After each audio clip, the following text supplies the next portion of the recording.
you can spend your time on YouTube University feeling like you're going to learn everything. And guess what? You might learn some things, but you're not going to get further faster.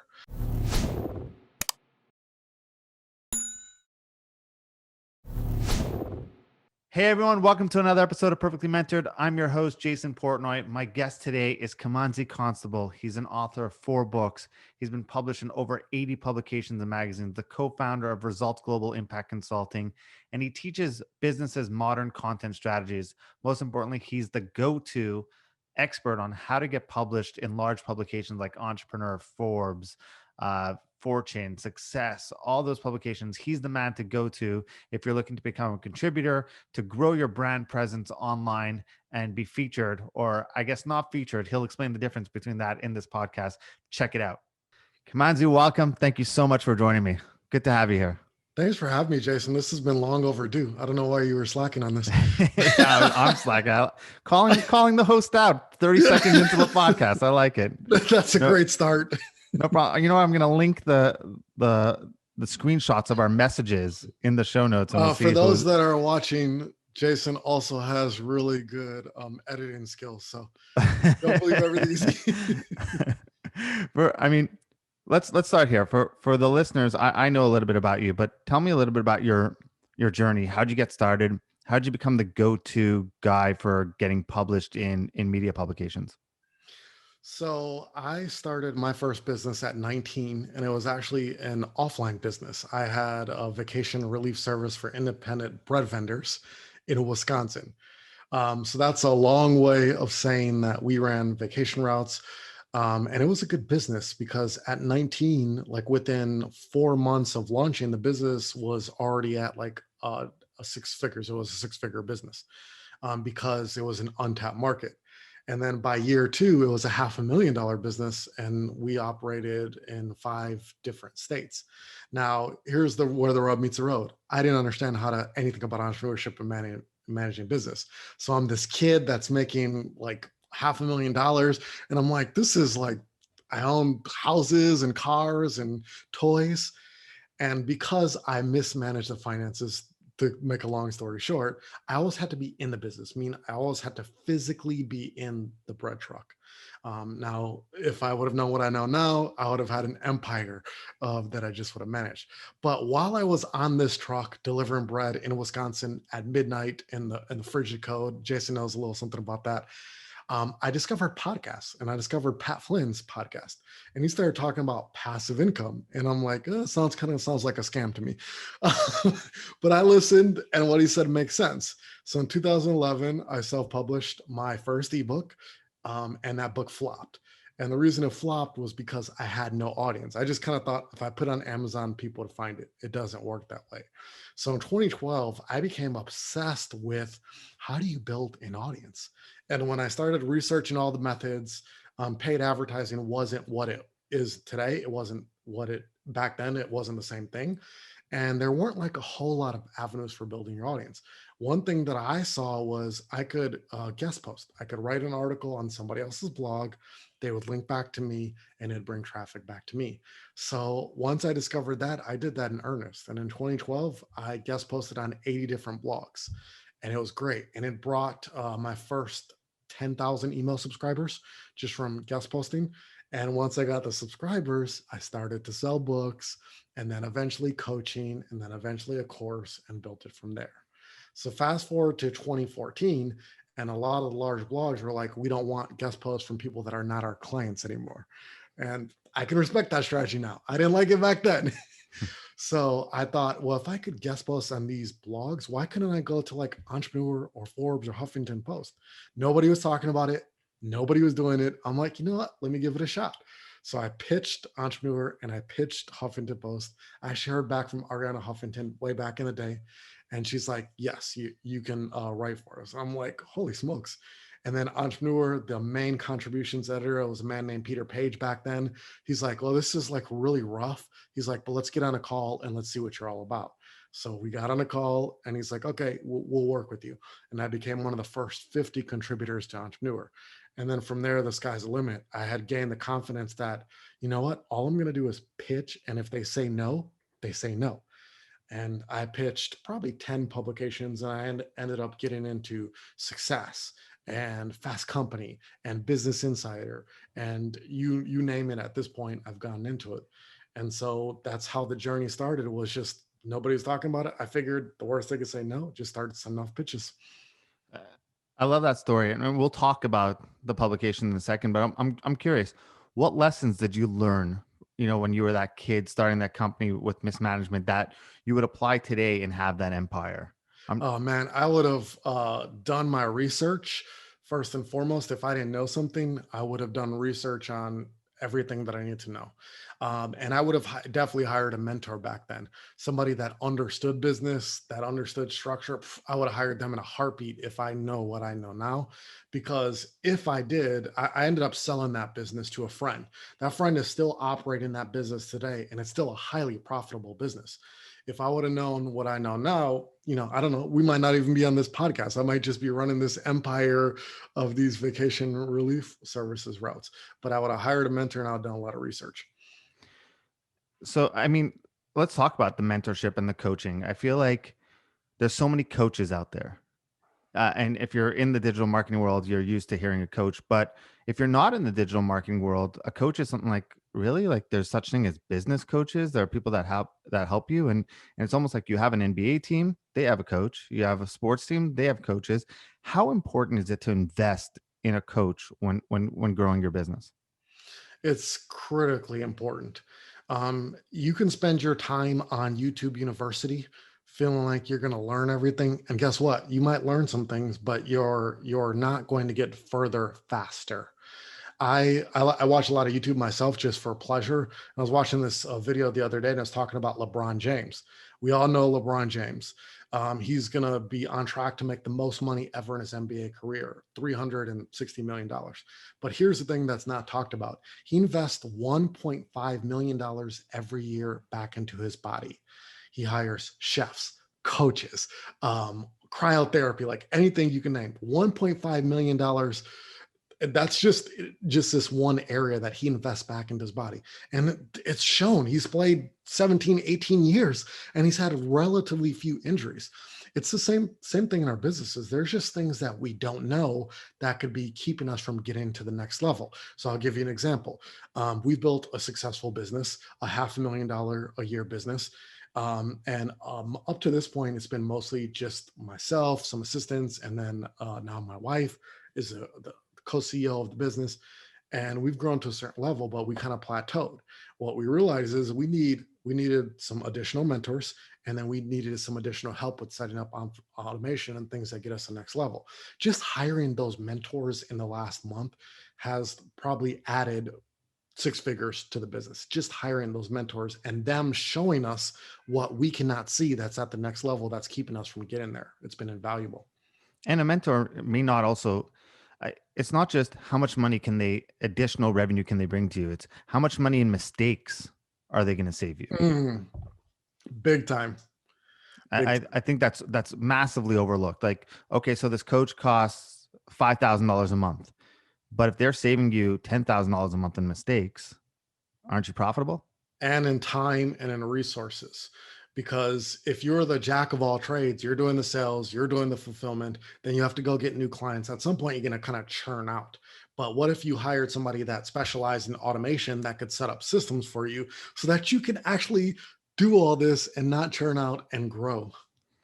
I totally agree. I'm all for coaching, and I'm all for hiring to take yourself out of the business and let you focus on your zone of genius. I think that's super important. Like you, when I had my clothing company, I got burnt out I mean, looking at it back now, I probably quit too early, um, but I got burnt out because I worked for the business. I was day in, day out. I thought I had to do everything. I had to have my hands on everything. It was the hardest thing to let go. So hearing your story about, what you could have built if only you knew certain things back then, but I think we both did okay. Our Yeah, path, we our, we our both paths did. did okay. Yeah. And So it's, and I would say with mentors too, Jason, it's not just like business. You also got to work on your mind and you got to work on your body. One thing that I've done this year is I hired a great mindset coach. I've hired a great person that handles nutrition and exercise and all that, because all of that is also important too. I agree. Well said. I mean, let's talk about large publications for a second. Well, everyone's focused on social media platforms and posting on there and making sure they have the right content for Instagram or Facebook and starting podcasts. You're still a big believer in publications. Why should everyone else be too?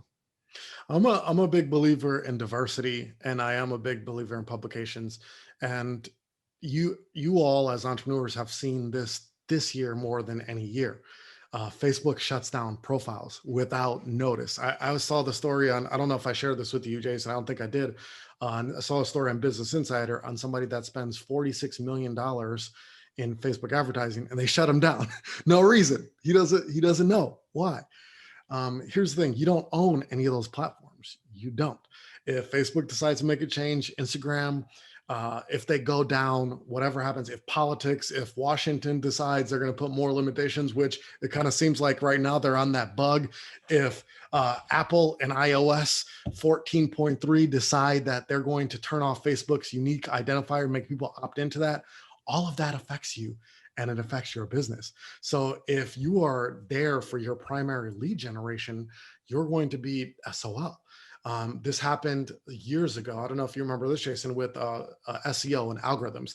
And then Google had Panda, and then they had Penguin. And then people that had dependent SEO were like, they lost their businesses overnight with just algorithm changes. So I like publications in the fact that media has been around longer than any of these mediums. Media predates social media, right? And media is something that, why do celebrities even get media? They're already celebrities, but they're pursuing, they want to be on the cover of Forbes, and Kylie Jenner lobbying for the cover of Forbes, and yada, yada, yada. It's because it works. And you have the opportunity to get in front of Inc. magazine's 70 million unique readers, Forbes magazine's 110 million unique readers. It's an insane readership that you can be in front of. And guess what? It's always new. So whereas your social media people may have seen the same post that you regurgitated 4 times, you could go regurgitate that on a large publication. Guess what? They've never seen it. And that audience churns, so it's always going to be new people. I like it because there's a lot of traffic. I like it because of the brand credibility. If I told you, Jason, that I was a John Maxwell certified coach, you probably know what that is. Maybe, maybe not. Now, if you went and asked somebody at the supermarket, hey, do you know what a John Maxwell certified coach is? You know what they're going to say? They're going to say, I have no clue what that is. Right. And I know this because we actually had students test this out. They went and asked people around them, do you know what John Maxwell certified coach is? Have you heard of Pat Flynn? This and that. And you know what the answers to those questions were. But those same people said, hey, I have an article published in Forbes. You know what the instant reaction was? Holy smokes, like you're in Forbes? Like it's just brand credibility that's understood by all. So I love it for the traffic. I love it for the brand credibility. I love it for the credibility it gives with your current market. And practically some of these publications even pay for content.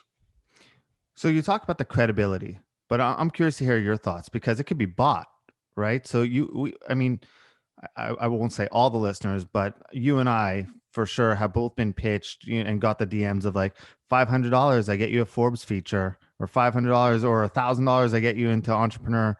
What's the difference between what you teach and being a featured person in an article?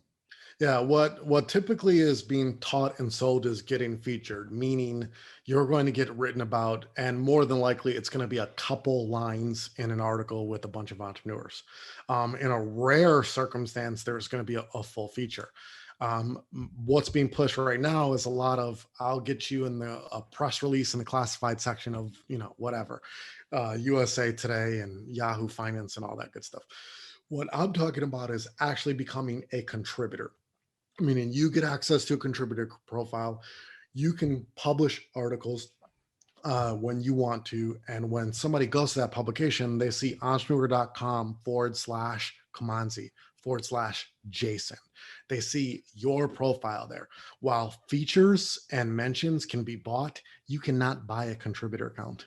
You can't buy your way into having your profile in a publication. The chief editor of entrepreneur.com just put out this article, put out an article about paying for various things. And that's one of the things that he says is people pay for features. And when we find out that that's going on, we blacklist everybody that was involved and we trace each of those things. But you can never pay to become a contributor. So that's the difference. So you talked about before about the importance of just being everywhere. How important is omnipresence and being everywhere when building a brand or a business? I think it's critically important, especially during various phases of your business. So if you're launching, you definitely want to be omnipresent. But just in general, you want to be the people that people see everywhere. And when we think about this, one of the glaring examples, I know you've had him on your podcast, Gary Vaynerchuk. Like that dude's everywhere. Like when Clubhouse went up, I'm not in Clubhouse, by the way, but my wife is. So I asked her, I'm like, can you see if Gary Vaynerchuk's on there? Sure enough, dude's on. Like, and we all know he has a team out now, but he is an advocate himself of doing a lot of that social himself. And you see him everywhere. And there's just something about that brand omnipresence that builds trust and gets clients curious about you and starts that buying process in their mind. So what advice do you have for the listeners when it comes to wanting to get their first article published, right? So they buy in, they believe you, okay, media is the way to go. Where do you start? The where you want to start with is your website. And for most people that are listening to this, I'm not going to say most, for some people that listen to this, you don't have a blog. You need a blog. I am a content marketing person. I love content. I love content creation. Most people don't, and that's fine. But in the world that we live in, you need a blog, you need some content on there. It's how you show expertise. And if you want to get into a publication, that's the first place an editor's going to look for. So get a blog up. If you don't feel like sitting there writing, that's okay. You can use talk to text, talk out some articles, put them up on your blog, hire an editor, get them cleaned up, and boom, you're good to go. Then next, you're going to have to build some social proof. Large publication editors, Inc., Entrepreneur, Business Insider, they don't want to be your first, and they're not going to be your first. So you're going to want to get published on smaller sites. Now, there are a lot of websites you can get published on that you don't need to have been published anywhere else, such as your Thrive Globals, Mind, Body, Green, Good Men Project, Addicted to Success, She Owns It, Life Hack, Social Media Examiner to some extent, Influensive, and the list could go on. There's probably like 100 places you can get published without having been published anywhere else. This is very simple. You get a 600 to 900 word article on whatever it is that you teach. Again, if you don't want to write it, talk it out. And you can submit to each of those places and you can start to build some social proof. If you're going to approach a large publication, and what we tell people is you should have at least 3 other sites besides your own. So your own, and then 3 other websites where you've been published. And that gives you some brand credibility then to go after a large publication. What if you're listening and you're like, okay, cool, but I'm not such a good writer, right? Like is this just, okay, well, if that's not your domain, then just ignore it? Or is it, no, find a way, hire someone to help you write the articles, hire an editor, but don't ignore this? Yeah, I think there's a few options. You can outsource it. That's an option. And there's a lot of great outsource options. You can use talk to text. That's another option. But I think it's generally it's understanding what writing is. People think of when they think of writing, they think of Ernest Hemingway in a cafe in Barcelona, writing the classic, right? Or they think of Malcolm Gladwell, who writes, 100,000 words every day. That's what they're thinking of when they think of writing. When reality is, writing is just the ability to express thoughts. That's all it is thoughts. What are your thoughts about digital marketing? What are your thoughts about high performance? What are your thoughts about mentors? And it's expressing those thoughts in a cohesive way. So if you got a podcast, you can take the transcript of the podcast, and that could be an article. If you do social media content, you can compile some of those posts, and that can be an article. If you're creating things for your newsletter, those are articles. So, or even videos, you can take your videos, hire somebody to transcribe it, and that could be an article. So really it's the thought, it's the content that you're creating now, just in written form. So I think the biggest thing to understand is you are a writer. You just have to reclassify what you think writing is. So let's talk about what actually makes a good article, right? So what are the go-to guidelines? Because I know someone listening right now, they think, okay, well, I got to showcase everything I know. I got to be really self-promotional in this. If I'm going to put out an article on a website, I want everyone to know I'm the best. And I know that's a no-no for you, or for some publications, it's a no-no. So what are your go-to guidelines for a good Yeah. article? The thing to understand is publications aren't interested in you or your story or whatever you have going on. What they are interested in is value for their readers. So if you are going to give value to their readers, they're willing to give you a shot. And at the end of the day, we live in a world, in a society where, hey, who doesn't want a Forbes cover and a full 6-page spread? We all want that, right? And somebody might read that and that might be inspired, and then they'll move on with their life. Whereas if that 6-page spread was, here's everything you need to know about starting an e-commerce business, or here's everything you need to know about creating your first 6-figure funnel, what is the consumer more likely to come back to? Not your story, the 6-figure funnel, because that's real value that they can use. So it's understanding that you're leading with value, not your story. And what makes a good article is value, how to value, practical value. Could you have some of your story in there? Absolutely, you can have your story in there. But more than anything, give the reader something they can take away. Give them something that they can use. Now, a good article is really focused on one thought and one idea. In the desire for everybody to make the next viral epic masterpiece. And that's what people think of in their mind is that this has to be epic. And you can't create epic. You're going to sidetrack yourself. And that's why people get writer's block, is because, oh, this isn't epic. Everything under the sun has been said. We have billions of pages on the internet. People have said all kinds of stuff. What you're looking for is, what's your special sauce? How do you do what you do? And how do you do it in the way that you do it? And then what is this one thought that you want to express in this article? If your article is about a topic, don't mix in other topics, because that's where you confuse your reader. Those are separate articles. So one thought, what is it that you're trying to teach? What is the how-to aspect of it that they can take away? You want to mix in some of your story in the beginning to kind of connect the reader to what you're talking about? That's great. 600 to 1,000 words, and dumb it down. Because the consumer today, they just can't handle a lot of high level stuff. You think you have to make it this epic 1,500 word high level SEO type whatever post, and that's going to go above their heads. You have to dumb it down in the world that we live in, and give them simple thoughts and concepts, and get the consumer to your level. I think you just gave the recipe for creating any piece of content, let alone like not just an article, right? That's any piece of content you put out on any social media. Always, I try to always ask, what's the value, what's the takeaway? If there's nothing, then it's just the sound of my own voice. Exactly. And then you're just another person screaming on the internet. Yeah, exactly. So the next thing is, okay, fine. So, um, I okay, I'll do that. I'll start. How many articles should I be writing per month if you really want to build a brand? If you want to build a brand, you should be writing at least 4 articles a month. So it depends on where you are a contributor, but personally, I feel like 4 a month is enough to keep the consistent visibility. It's enough to continue to get people to come back to your own platform. And it's a volume that if you ever wanted to get into the biggest publications like your Inc., or maybe even going a notch above that to your New York Times and things like that, it's a level that they're going to love to see. What are your thoughts on books, on writing a book and not just for large publications? Yeah, I'm an author of 4 books, so I love books. I think they're great. I think that we live in a time where books can be created more easily, and there's a lot of professionals that can help you. I think you can repurpose a lot of your content into a book, all those social media posts, blog posts, as long as you hire a formatter and an editor that can make it flow cohesively.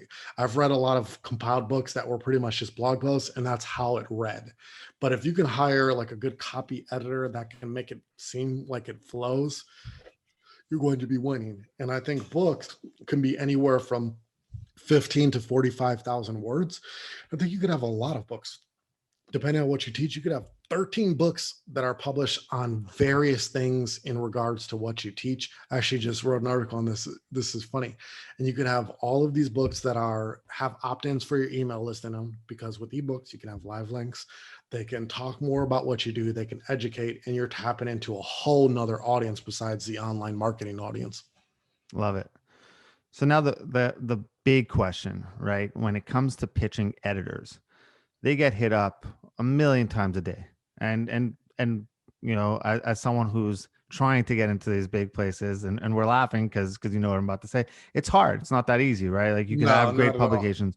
So what's your guide to pitching effectively? So, first thing to understand is that editors are busy. Um, we expect somebody to respond in the same way that we would respond. So if somebody sent us an email and we respond within 24 hours, that's kind of the expectations in our minds.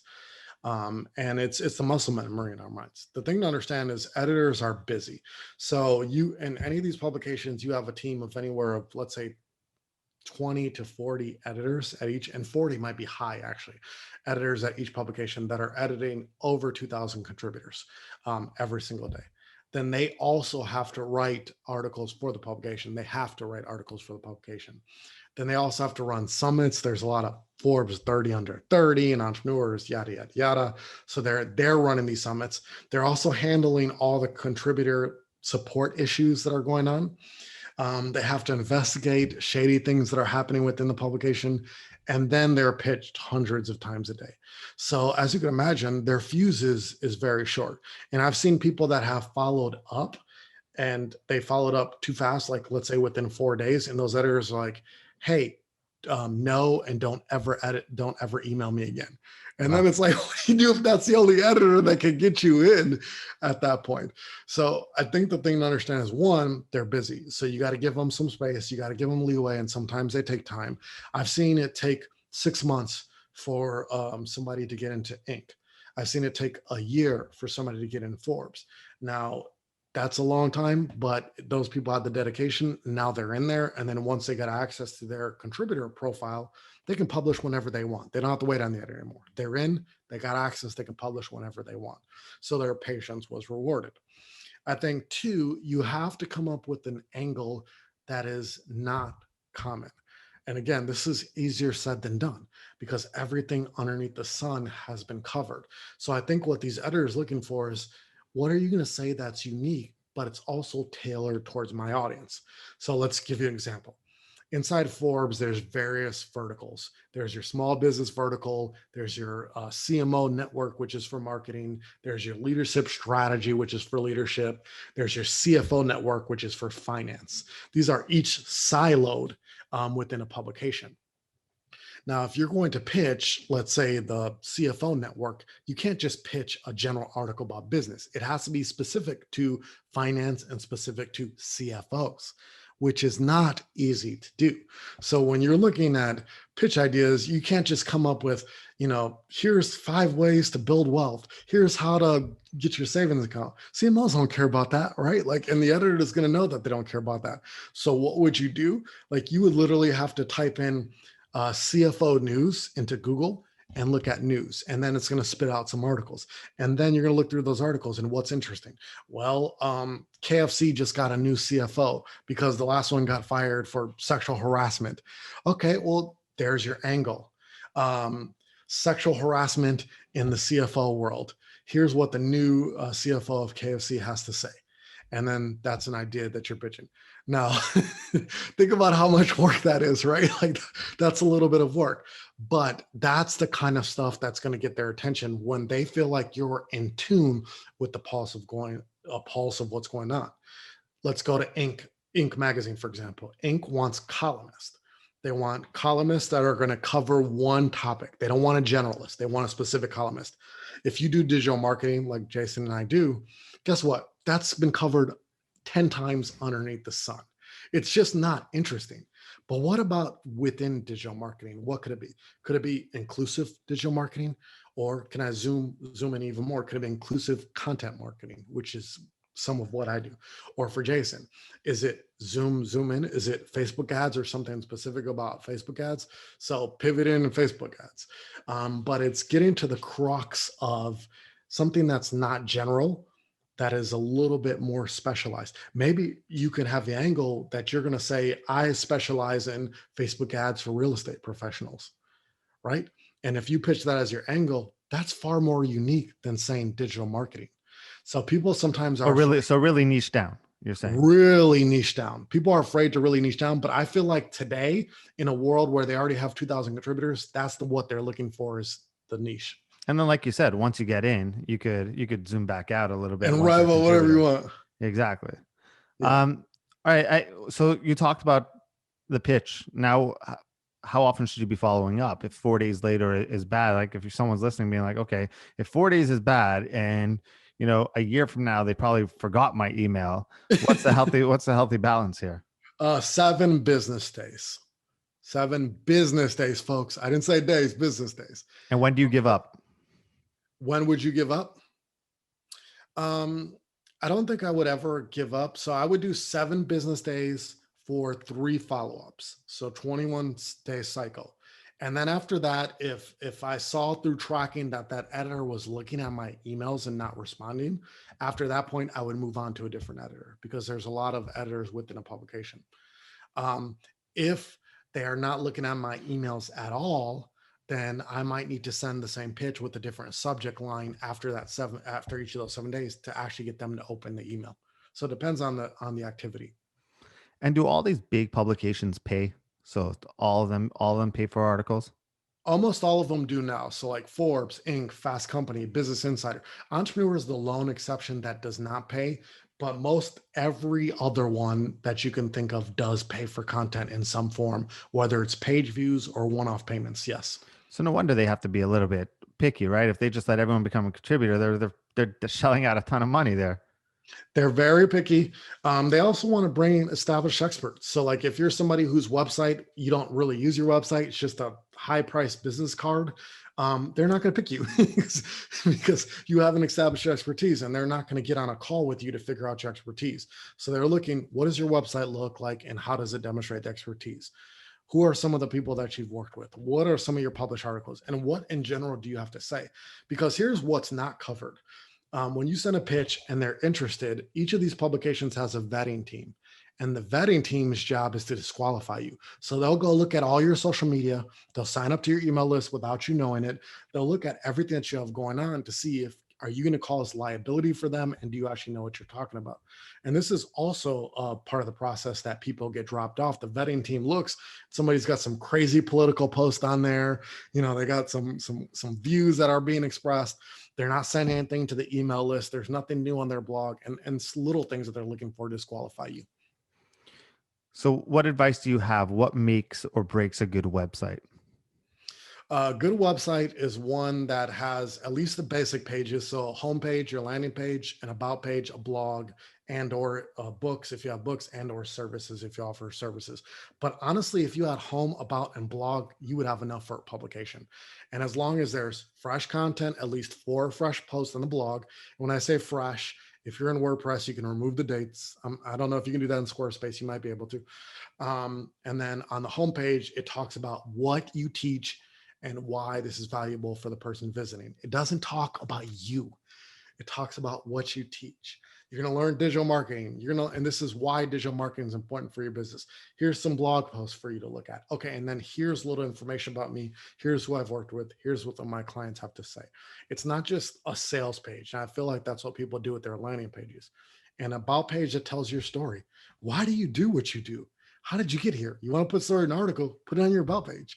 Like, that's the place to do it. And then blog posts that are on point. If you teach digital marketing, we shouldn't see 7 leadership lessons I learned from walking my dog. Like, that's common, right? You get a blog and then you start talking about all kinds of random things. Love it. The Forbes 30 under 30 and the 40 under 40. I mean, that's everybody who starts a business always like, oh, I want to be the 30 under 30 or the 40 under 40. Is that paid for, or is that really hand chosen? No, it's not paid for at all. Like, you have to do a lot of lobbying, and it's a very intense process to get on one of those lists. But my editor at Forbes, when I talked to my editor at Forbes about that, because he was one of the primary people that was in charge of the 30 on 30, they have to do a lot of work with the vetting and setting that up. So no, you can't just pay to get that. All right, because I feel like that's like one of the things that people just buy and put on, like, oh, 30 under 30. All No, right. here's what they buy. They buy the Forbes Coaches Council. They buy, now I see Rolling Stone and Newsweek has a council. They buy the classified sections. Now the Inc. 5000 list, I don't know anything about that list. So I don't know if that's a pay to play situation, but I would guess not. But more things that you know are paid, you see a lot of people in our industry promoting those things. Yeah, Do you know anybody who's been a Forbes 30 and under 30? I do. I know one. Okay. I And know is the what. person legit? Yeah, they worked for one of the top. They were an up and comer in. It's actually a family member of mine. They were an up and comer in a sports law firm that represent like Tom Brady, and it was during like the Deflate Gate and all that. So they were like one of the people on the legal team. They worked directly for the partner in the business. So yeah, he's legit. But And I don't know anybody personally that's on one of those lists. yeah, he was 30 under 30. So there you go. Yeah, cool. We'll end with this. Writer's block is a real thing. I'm sure you've had it where you've sat down to write something and you're like, ah, man, I'm just, No, I can't. It's never happened to you? no. Never Oh, wow. happened. Okay. So how do you avoid writer's block then? You have to have a plan for your content. You have to have a content plan. So a writer's block happens when there's a lack of clarity. The simple thing you can do is create a theme-based content plan.